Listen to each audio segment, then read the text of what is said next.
What is the purpose of diaspora wars aside from being a brainless and pointless gathering where participants engage in empty mental gymnastics and refuse to see beyond their noses?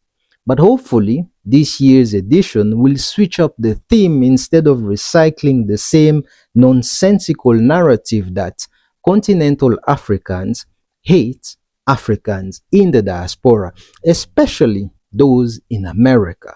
But that theory struggles to explain the rising number of diaspora visiting, relocating, and gaining citizenship on the continent. And it fails to explain why the focus on Africans in America. I mean, just to name a few, why not Afro Brazilians? Because Brazil has the largest population of people with African ancestry outside of the continent. Why not Afro-Caribbeans, where the brutal chapters of the transatlantic slave trade lasted the longest? Why not Afro-Arabs, considering the less spoken about Arab slave trade on the continent, which lasted over 13 centuries?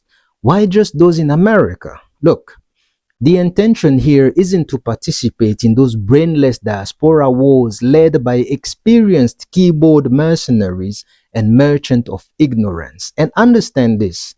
If you cannot productively contribute to this conversation, then your silence might just be your greatest gift to humanity. But before we go any further, if despite our similar complexion, you believe none of your ancestors came from Africa, that's fine. I respect that. Just please do not participate in this conversation. It doesn't concern you. Now, look, it's embarrassing and sad to see Africans competing over who suffered the most, who has the greatest culture, who gets to eat the crumbs from the floor beneath the empire's table, who gets represented the most in a system we don't even control, publicly mocking and fighting each other over nonsensical stereotypes we've internalized while putting on a show for the internet on platforms we don't even own. It's sad, it's pathetic, but carry on. We, ni nini?